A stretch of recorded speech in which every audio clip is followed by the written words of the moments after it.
Hello. ಹೇಳೋ ಬೇಗ, ಏನೋ ವಿಷಯ, ನಂಗೆ ಸ್ವಲ್ಪ ಅರ್ಜೆಂಟ್ ಐತೆ, ಹೇಳೋ ಬೇಗ. ಅರ್ಜೆಂಟ್ ಆದ್ರೆ ಬಾತ್ರೂಮ್ಗೆ ಹೋಗು.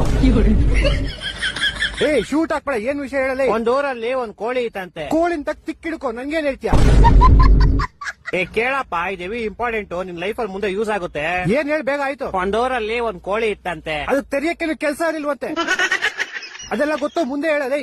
ಆ ಕೋಳಿ ನಿಂತಾನೆ ಹೆವಿ ಮಿಂಡ್ರಿ ಹುಟ್ಟಿದ್ದು. ಅದ್ರ ಓನರ್ಗೆ ದಿನಾ ರೋದನೆ ಕೊಡೋದಂತೆ. ಅದಕ್ಕೆ ಓನರ್ ಒಂದ್ ದಿವಸ ಅದನ್ನ ಬುಟ್ಟಿಲ್ ಹಾಕ್ಬಿಟ್ಟು ಕ್ಲೋಸ್ ಮಾಡ್ಬಿಟ್ನಂತೆ. ಆದ್ರೆ ಕೋಳಿ ಹೆವಿ ಮಿಂಡ್ರಿ ಹುಟ್ಟಿದ್ದು ಹಿಂದೆಯಿಂದ ತಪ್ಪಿಸ್ಕೊಂಡ್ಬಿಡ್ತು. ಆಮೇಲೆ ಈ ಸಲ ಒಂದ್ ಕಬ್ನದ್ ಕೇಜಲ್ ಕೂಡ ಹಾಕ್ಬಿಟ್ಟು ಬೀಗ ಹಾಕ್ಬಿಟ್ನಂತೆ. ಆದ್ರೆ ಕೋಳಿ ಮತ್ತೆ ಮಿಂಡ್ರಿ ಹುಟ್ಟಿದ್ದು ಈ ಸಲನು ಹಿಂದೆಯಿಂದ ತಪ್ಪಿಸ್ಕೊಂಡ್ಬಿಡ್ತು. ಅದಕ್ ನಾನೇನೋ ಮಾಡ್ಲಿ, ನೀನ್ ಕೇಳಿಸ್ಕೋ. ಈ ಸಲ ಓನರ್ಗೆ ಫುಲ್ ಕೋಪ ಬಂದ್ಬಿಡ್ತು. ಆ ಕೋಪಕ್ಕೆ ಅದನ್ನ ಕಟ್ ಮಾಡ್ಕೊಂಡ್ ಚಿಕನ್ ತಂದೂರಿ ಮಾಡ್ಕೊಂಡ್ ತಿನ್ಕೊಂಡ್ಬಿಟ್ಟ. ಈ ಸಲ ತಪ್ಪಿಸ್ಕೊಳಕ್ ಚಾನ್ಸೇ ಇಲ್ಲ. ಆದ್ರೆ ಕೋಳಿ ಮಿಂಡ್ರಿ ಹುಟ್ಟಿದ್ದು ಬೆಳಗ್ಗೆ ಬಾತ್ರೂಮ್ ಹೋದಾಗ ಹಿಂದೆಯಿಂದ ತಪ್ಪಿಸ್ಕೊಂಡ್ಬಿಡ್ತು. ಅದಕ್ ನಾನೇನೋ ಮಾಡ್ಲಿ, ಲಾಶಲ್ಲಿ ತಪ್ಪಿಸ್ಕೊಂತಲ್ಲ ಕೋಳಿ, ಅದೇ ಬಾಯಿ ಹಾಕೊಂಡ್ಬಿಡು. ಈ ತರ ಹಿಂಸೆ ಕೊಟ್ರೆ ಜನಗಳಿಗೆ ಯಾರು ಬದುಕ್ತಾರ? ಪುರವನವ್ರ ಅಪ್ಪಂಗ್ ಕೊಟ್ಟಾರ ಅವ್ರು.